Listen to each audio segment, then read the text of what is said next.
मोदी मोदी। स्वागत है भाई, स्वागत है, स्वागत है भाई, स्वागत है, स्वागत है भाई, स्वागत है। अब की बार, अरे अब की बार, अरे अब की बार, फिर एक बार, फिर एक बार, फिर एक बार।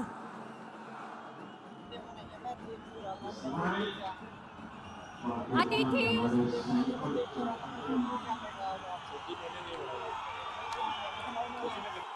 अतिथि देवो भव की परंपरा को निभाते हुए मेरा निवेदन करना चाहती हूँ। हिमाचल प्रदेश के ऊर्जावान प्रदेशाध्यक्ष आदरणीय डॉक्टर राजीव बिंदल जी, आदरणीय सुरेश कश्यप जी, आदरणीय सिकंदर कुमार जी, आप आए और माननीय प्रधानमंत्री जी को लोया डांगरू टोपी दे के सम्मानित करें।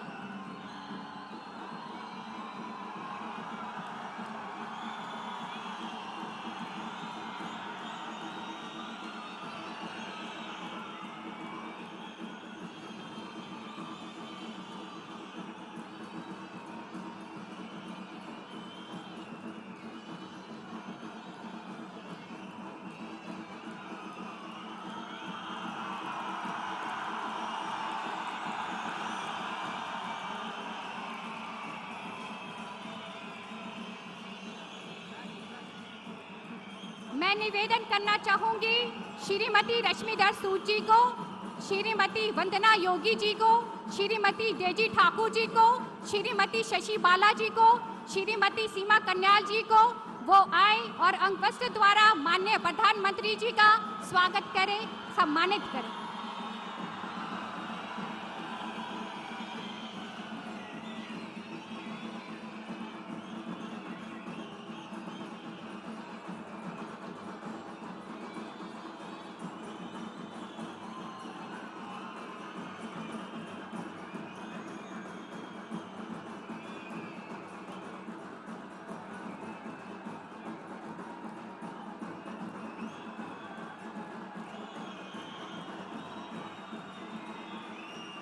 मैं निवेदन करना चाहूंगी आदरणीय सुखराम चौधरी जी का, आदरणीय बलदेव वर्मा जी का, आदरणीय KL ठाकुर जी का, आदरणीय विनय गुप्ता जी का, आदरणीय रतन पाल ठाकुर जी का, आदरणीय अनुप फाल्टा जी का, सुरेश भारद्वाज जी का वो आए से अन्य मोदी जी का सम्मान करें।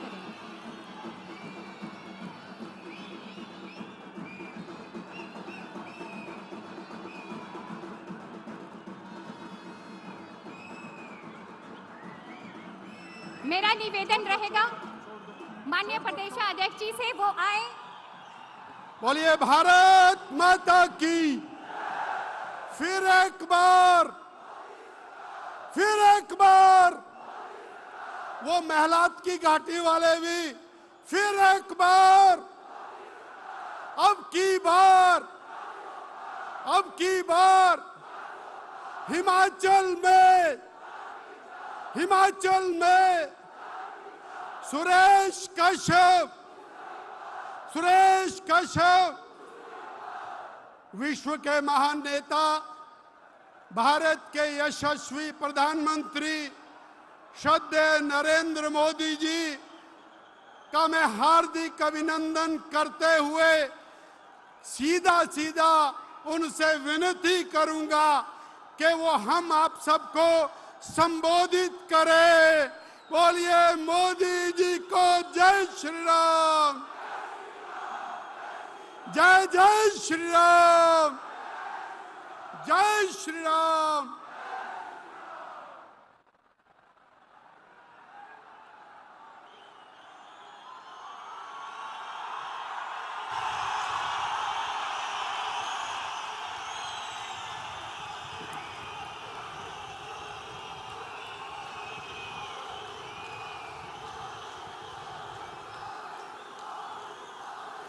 भारत माता की, भारत माता की, भारत माता की। सौभी के मेरी ढाल, सभी के राम राम। मां बाला सुंदरी, रेणुका मां और परशुराम के धरते महर्षि जमदग्नि के तपोस्थले चूड़ेश्वर महादेव, शिरगुल देवता, महासु देवता की पुण्य धरा गुरु गोविंद सिंह रे धरते पांदी आए के मुखे बहुत बहुत खुशी हसो।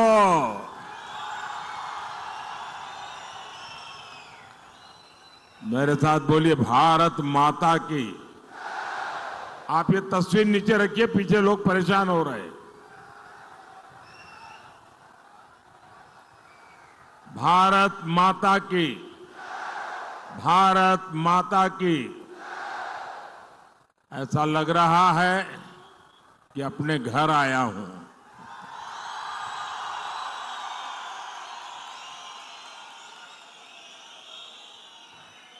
मेरे लिए न नाहन नया है और ना ही सिरमौर नया है, लेकिन मुझे कहना पड़ेगा आज का माहौल नया है।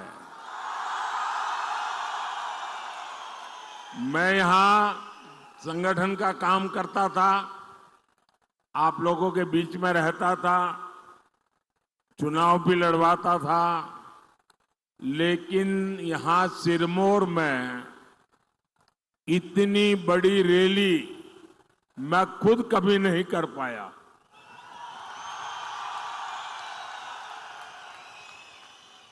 पार्टी की मीटिंगें लेता था, सबको समझाता था। मुझे लगता है शायद यहां के इतिहास की ये सबसे बड़ी रैली होगी। और मैं हेलीपैड से यहां आ रहा था, पूरे रास्ते भर शायद इससे 2 गुना लोग रोड पर खड़े हैं।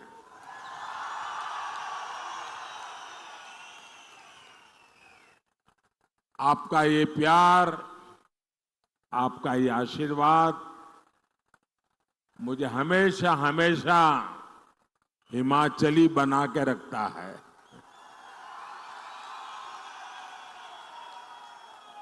और जब सिरमौर आए तो हमारे स्वर्गीय श्यामा शर्मा जी, उनके घर में हमारी बैठकें हुआ करती थी। हमारे चंद्रमोहन ठाकुर जी, बलदेव भंडारी जी, हमारे जगत सिंह नेगी जी,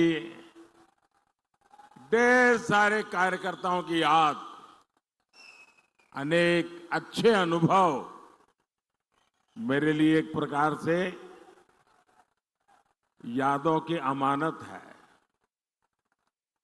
और सभी के घरों से असकली, पटांदे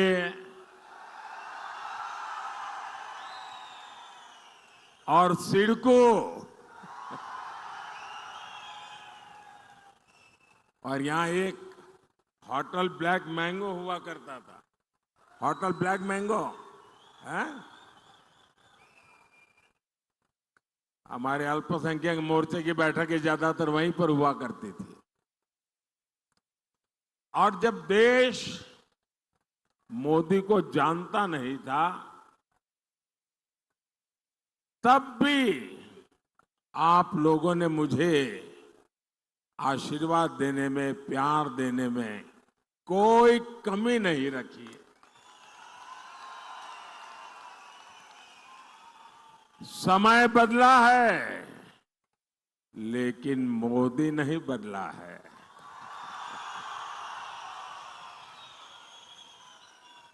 मोदी का हिमाचल से रिश्ता वही पुराना रिश्ता है।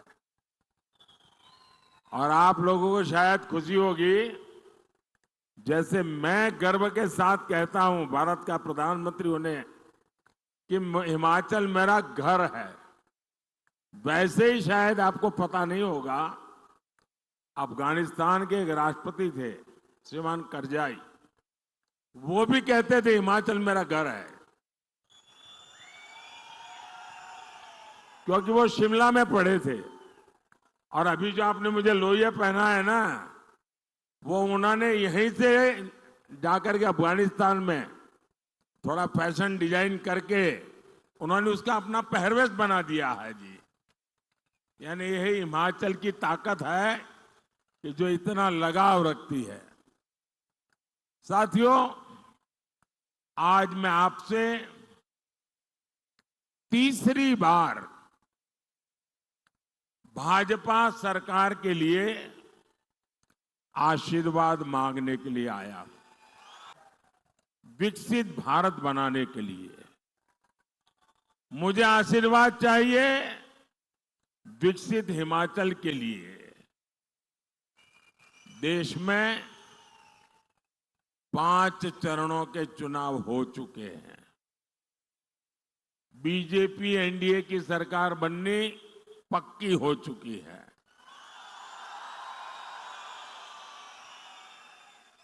और अब हिमाचल 4-0 से हैट्रिक लगाएगा। और हम तो देवभूमि के लोग हैं,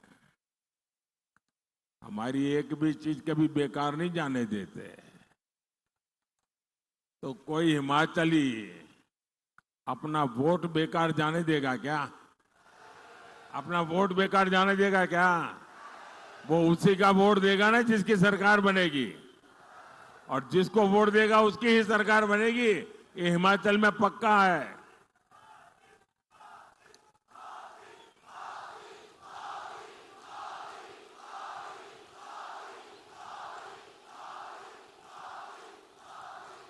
मेरे साथ बोलिए फिर एक बार, फिर एक बार, फिर एक बार। साथियों, हिमाचल प्रदेश सीमा से सटा हुआ राज्य है। हिमाचल के लोग एक मजबूत और ताकतवर सरकार का मतलब जानते हैं। मोदी आपके लिए जान की बाजी लगा देगा, लेकिन आप पर कभी संकट नहीं आने देगा। आपने कांग्रेस का दौर देखा है, जब एक कमजोर सरकार देश में हुआ करती थी, उस समय पाकिस्तान हमारे सिर पर चढ़ करके नाचता था। कांग्रेस की कमजोर सरकार दुनिया में गुहार लगाती फिरती थी। मोदी ने कहा,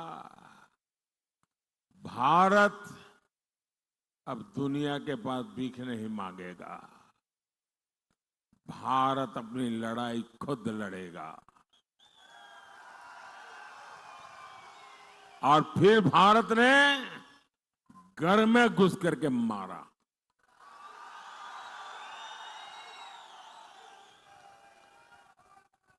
आज देखिए पाकिस्तान की क्या हालत हो गई है। साथियों, हिमाचल के ऊंचे पहाड़ों ने मुझे अपना हौसला बुलंद रखना सिखाया है। और हिमाचल की बर्फीली पहाड़ियों ने मुझे ठंडे दिमाग से काम करना भी सिखाया है। पहाड़ों ने मुझे अपना सिर गर्व से ऊंचा रखना सिखाया है। और मैं मां भारती का अपमान नहीं सह सकता। लेकिन कांग्रेस मां भारती के अपमान से भी बाज नहीं आती। कांग्रेस को भारत माता की जय कहने से ही दिक्कत है, कांग्रेस को वंदे मातरम कहने से दिक्कत है। ऐसी कांग्रेस कभी हिमाचल का भला नहीं कर सकती। साथियों, यही कांग्रेस है जिसने भारत के सीमावर्ती इलाकों को अपने हाल पर छोड़ दिया था। जब बॉर्डर स्टेट में सड़क बनाने की बात आती थी तो कांग्रेस के हाथ पांव फूल जाते थे। कांग्रेस डर जाती थी कि अगर सड़क बनाई तो उसी सड़क से दुश्मन भीतर आ जाएगा। ऐसी डरपोक सोच मोदी के मिजाज के साथ मेल नहीं खाती है। मोदी ने कांग्रेस के मुकाबले कई गुना ज्यादा पैसे दिए हैं। मोदी ने कहा है बॉर्डर पर सड़कें बनाओ, इंफ्रास्ट्रक्चर बनाओ। आज बॉर्डर किनारे सैकड़ों किलोमीटर नई सड़कें बनी है। आज बॉर्डर किनारे रहने वाले फौजियों का, हमारे लोगों का जीवन आसान हुआ है। साथियों, कांग्रेस ने 4 दशक तक फौजी परिवारों को 1 रैंक 1 पेंशन के लिए तरसाया और कांग्रेस ने एक कैसा मजाक उड़ाया।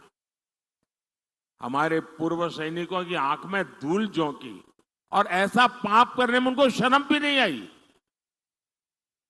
जब 2013 में भारतीय जनता पार्टी ने मुझे प्रधानमंत्री का उम्मीदवार तय किया और मेरी पहली रैली पूर्व सैनिकों की हुई थी रेवाड़ी में, और रेवाड़ी में पूर्व सैनिकों के सामने मैंने वादा किया था, मैंने गारंटी दी थी कि मैं 1 रैंक 1 पेंशन लागू करूंगा।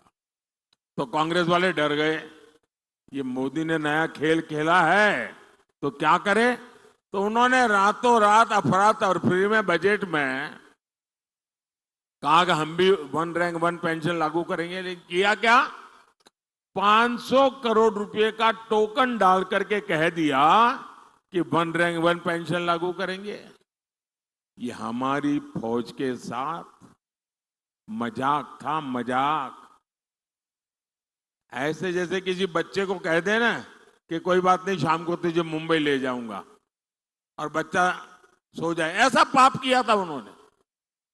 जब मोदी है जिसने आकर के ओआरओपी लागू किया, 1 रैंक 1 पेंशन लागू किया, और उन्होंने 500 करोड़ में खेल खेला था 2014 का चुनाव जीतने के लिए, जिसका कोई मतलब नहीं था। मोदी ने जब 1 रैंक 1 पेंशन ओआरओपी लगाया, 1.25 लाख करोड़ रुपया हम फौजियों को दे चुके हैं। अब मुझे बताइए भाई, कहां 500 करोड़ और कहां 1.25 लाख करोड़। ये 500 करोड़ मजाक था कि नहीं था? मजाक था कि नहीं था? फौजियों की बेइज्जती करने का इरादा था कि नहीं था? फौजियों का अपमान था कि नहीं था? और इसलिए ही तो लोग कहते हैं मोदी जो गारंटी देता है ना, वो गारंटी पूरी होने की गारंटी होती है।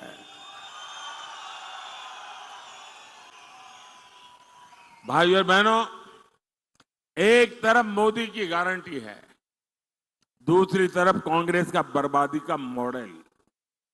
कांग्रेस सत्ता पाने के लिए कांग्रेस ने हिमाचल के लोगों से खूब झूठ बोला। कहा पहली कैबिनेट में ये होगा, वो होगा, पता नहीं क्या क्या बता दिया। और मेरे हिमाचल के लोग तो बड़े भले, बड़े प्यारे लोग हैं। उनको लगा हो सकता है ये ईमानदारी से बोलते होंगे। पहली कैबिनेट में तो कुछ हुआ नहीं, बल्कि कैबिनेट ही टूट फूट गई। साथियों, इतनी बड़ी संख्या में यहां मैं माताओं बहनों को देख रहा हूं। आप मुझे बताइए, कांग्रेस ने कहा था आपको 1500 रुपया देगी, क्या 1500 रुपया मिला? क्या मिला? क्या किसी के घर में आया? क्या कांग्रेस ने गोबर का पैसा देने का वादा किया था, किसी को मिला क्या? जरा जोर से बताओ ना भाई, डरो मत। मिला क्या? ये अभी ज्यादा दिन रहने वाले नहीं है, आप जरा हिम्मत से बोलो। मैं नौजवानों से पूछता हूं, पहली कैबिनेट में 1 लाख नौकरियां मिलनी थी, ये वादा किया था, मिल गई क्या? अरे पूरी ताकत से बताओ ना, जरा इनके दिल्ली के आकाओं को पता चले कि कैसा झूठ का खेल आपने इस पवित्र भूमि के पवित्र लोगों के साथ किया है। अरे नौकरी छोड़ो, ये तालाबाज कांग्रेस है, तालाबाज। ये तालाबाज कांग्रेस सरकार ने नौकरी की परीक्षा कराने वाले आयोग को ही ताला लगा दिया। अब ये तालाबाज सरकार आपके भविष्य का ताला खोल सकती है क्या? दिल्ली के जिस शाही परिवार ने हिमाचल को ये धोखा दिया, उसने मुड़कर फिर यहां अपनी शक्ल तक नहीं देखी है। भाइयों बहनों, मैं पिछले 30 साल से आपके बीच रहा हूं और शायद ही कोई ऐसा वर्ष होगा जब मैंने हिमाचल आकर के इस मिट्टी को माथे पर न चढ़ाया हो। गुजरात में रहा, मुख्यमंत्री रहा, आपसे कुछ मांगा नहीं था, लेकिन आपका प्यार, आपके आशीर्वाद को कभी मैं भूल नहीं सकता हूं। मेरे पर आपका कर्ज है और मैं हर मौके की तलाश में होता हूं कि मैं हिमाचल का कर्ज कैसे उतारूं। भाई और बहनों, कांग्रेस और इंडी गठबंधन स्वार्थी है, अवसरवादी है। ये लोग 3 चीजें आपको कॉमन मिलेगी इनमें। ये पत्रकार मित्र जरूर इस पर रिसर्च कर सकते हैं, गौर कर सकते हैं। आपको बड़ा खजाना मैं दे रहा हूं, आपको काम आ जाएगा।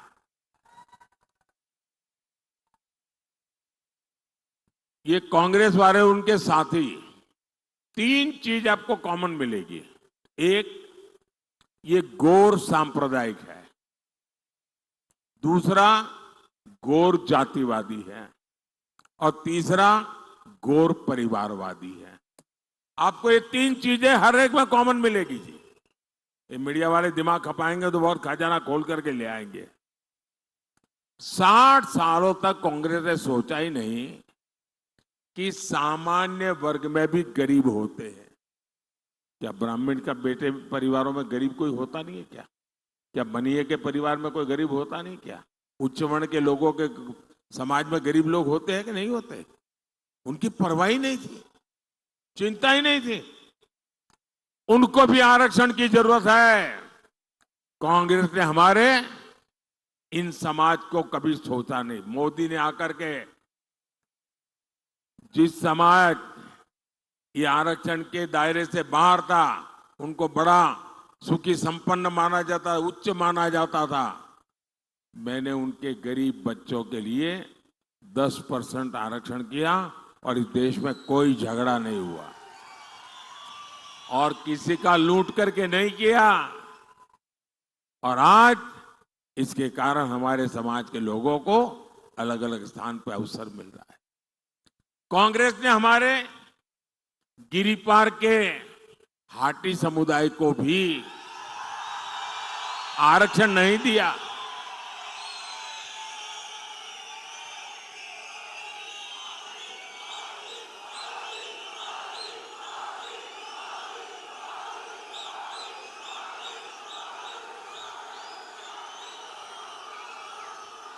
ये होता है प्यार। जब नेक दिली से काम होता है, जब न्यायिक काम होता है, तो मन उत्साह से भर जाता है, वो दिखता है जी।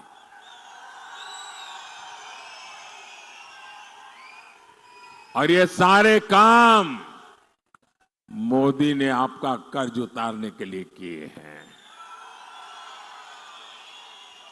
साथियों, मैं आज हिमाचल के लोगों को कांग्रेस और इंडी गठबंधन की एक और साजिश से भी सावधान करने आया हूं।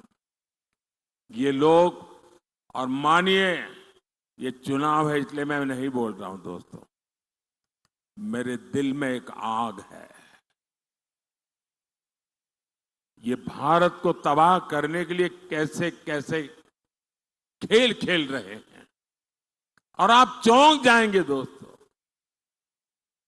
हमारी संविधान सभा ने, बाबा साहब आंबेडकर ने, जो हमारे एससी, एसटी, ओबीसी समुदाय है जिनको आरक्षण दिया, ये कांग्रेस वाले और उनके साथी वो सारे आरक्षण आपके खत्म करके अपनी वोट बैंक, जो वोट जिहाद की बातें करते हैं, उन मुसलमानों को दे देना चाहते हैं। और ये सिर्फ बातें नहीं करते। कर्नाटका में कांग्रेस सरकार बनने के बाद उन्होंने कर दिया। ओबीसी के जो आरक्षण के अधिकार थे वो उनसे छीनकर मुसलमान को दे दिए, यानी देंगे ऐसा नहीं, दे दिए। और इस मॉडल पे वो काम करना चाहते हैं। आप मुझे बताइए, इस प्रकार का काम क्या मेरे हिमाचल के लोगों को मंजूर है? क्या कार करेंगे? ऐसे लोगों का हर पोलिंग बूथ में सफाया होना चाहिए कि नहीं होना चाहिए? मैंने कहा रुक जाओ, ये चुनाव उनको कहने का मौका है, रुक जाओ, बहुत हो चुका, अब हम देश को तोड़ने नहीं देंगे। साथियों, इंडी गठबंधन की साजिश का ताजा उदाहरण पश्चिम बंगाल में सामने आया। 2 दिन पहले ही कलकत्ता हाईकोर्ट ने वहां 77 मुस्लिम जातियों के आरक्षण को खत्म कर दिया। कोर्ट ने किया। आप लोग कल्पना कर सकते हैं, मुसलमान की 77 जातियों को इंडी गठबंधन वालों ने रातों रात ओबीसी बना दिया था और ओबीसी का जो हक था वो उनको दे दिया था। अदालत ने उसको गंभीरता से लिया। इन 77 मुस्लिम जातियों को नौकरी में, पढ़ाई में, हर जगह मलाई मिल रही थी। ऐसा करके इंडी गठबंधन ने ओबीसी के हक पर डाका डाल दिया।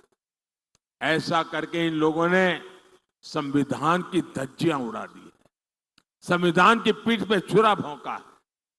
अब कोलकाता हाईकोर्ट के फैसले के बाद ये इंडी गठबंधन वाले बौखलाए हुए हैं। बंगाल की मुख्यमंत्री तो सीधे सीधे कोर्ट के आदेश को मानने से भी इनकार कर रही है। इनके लिए संविधान कोई मायने नहीं रखता, इनके लिए अदालतें कोई मायने नहीं रखती। इनका सबसे सगार कोई है तो इनका वोट बैंक है। साथियों, अपने वोट बैंक को खुश करने के लिए ही कांग्रेस राम मंदिर का भी विरोध कर रही है। कांग्रेस भाजपा वालों का मजाक उड़ाती थी, कहती थी मंदिर वहीं बनाएंगे, तारीख नहीं बताएंगे। हमें रोज चुभने वाली बातें करते थे। हमने तारीख भी बताई, मैं भी बताया, लेकिन इन लोगों ने प्राण प्रतिष्ठा का बहिष्कार किया। आप हिमाचल के लोग मुझे बताइए, जब रामलला भव्य मंदिर में विराजित हुए, प्राण प्रतिष्ठा हुई, आपको आनंद हुआ कि नहीं हुआ? आपने अपने गांव में दिवाली मनाई कि नहीं मनाई? घर में दिवाली मनाई कि नहीं मनाई? हर हिंदुस्तानी खुश हुआ कि नहीं हुआ? 500 साल की लड़ाई, हमारे सभी पूर्वजों को भी खुशी हुई होगी कि नहीं होगी? लेकिन कांग्रेस पार्टी इसको भी बर्दाश्त नहीं कर पा रही है। कांग्रेस और उनके एक साथी ने एक रहस्य खोला है। अभी कांग्रेस के साथी इस फर्स्ट फैमिली के राजदार है वो। उन्होंने कहा है कि कांग्रेस के अंदर साजिश चल रही है, अगर सत्ता में आए तो फिर से राम मंदिर को ताला लगा देंगे और रामलला को टेंट में रहने के लिए मजबूर कर देंगे। ये इनकी सोच है। क्या ये होने देंगे क्या आप? ऐसा अवसर उनको लेने देंगे क्या? और इसलिए हर पोलिंग बूथ में इनकी सफाई करना जरूरी है। मेरा जो स्वच्छता अभियान है ना, ये चुनाव के दिन 1 तारीख को आपको मजबूती से करना है। करेंगे? भाइयों और बहनों, भाजपा सरकार हिमाचल प्रदेश के विकास के लिए पूरी कोशिश कर रही है। कोई सोचता नहीं था कि हिमाचल में भी IIIT, IIM और एम्स जैसे संस्थान है, लेकिन मोदी है तो मुमकिन है। मोदी है तो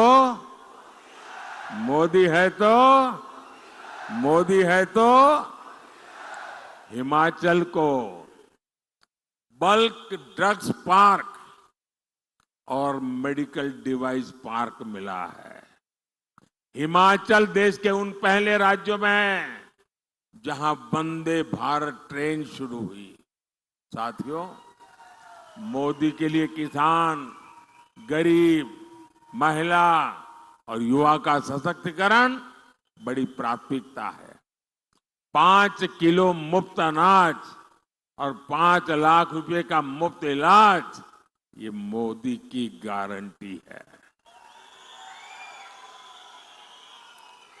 हमारे किसानों, बागवानों के खाते में भी सम्मान निधि के 6,000 रुपये आते रहेंगे।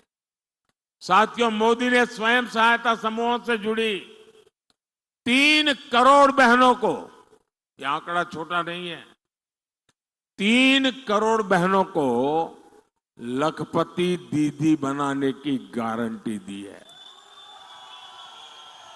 और इनमें मेरे हिमाचल की भी तो हजारों बहनें होगी। मोदी, आपका बिजली बिल याद रखना जरा, मैं ये कांग्रेस वाले गप मार के गए ना, ऐसे नहीं करता हूं। मोदी, आपका बिजली बिल जीरो, बिजली बिल जीरो।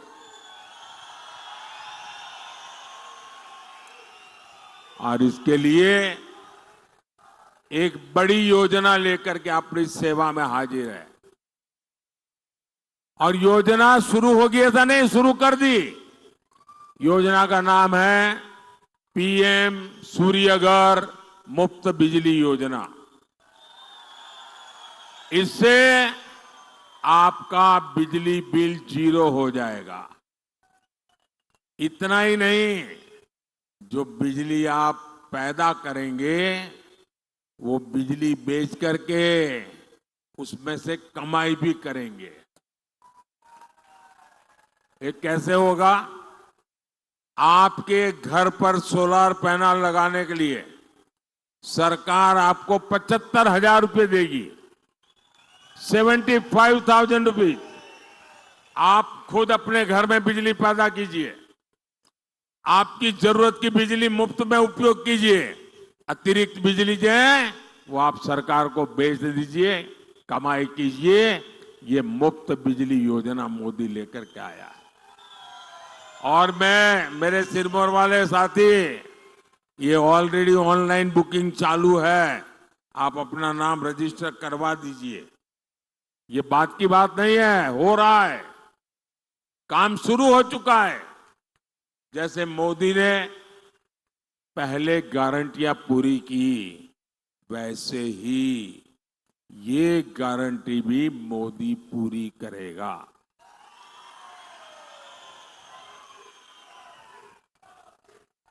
उसी प्रकार से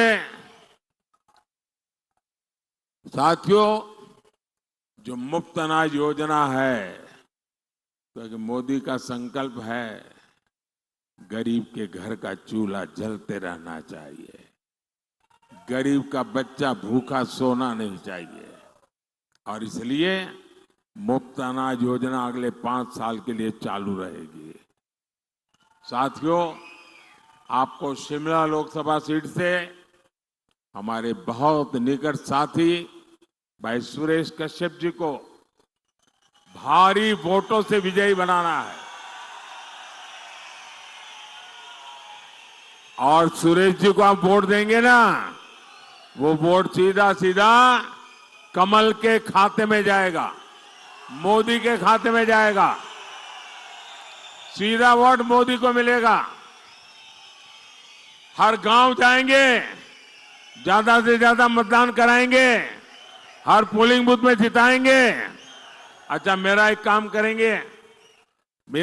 करेंगे। कमाल हो यार, सुरेश के लिए तो सब जोर से बोल रहे हो, मैंने कहा मेरे लिए करोगे तो ठंडे हो गए। करोगे? ये पॉलिटिकल काम नहीं है, करोगे? चुनाव वाला काम नहीं है, करोगे? मेरा पर्सनल है, करोगे? पक्का करोगे? एक काम कीजिए, देखिए जब मैं हिमाचल में था तो गांव भटकता था, लोगों के घर जाता था, मिलता था।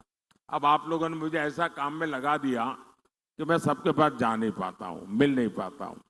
तो मेरा एक काम कीजिए, ज्यादा से ज्यादा परिवारों में जाइए, ज्यादा से ज्यादा लोगों को मिलिए और जाकर के कहना कि मोदी जी सिरमौर आए थे, मोदी जी ने आपको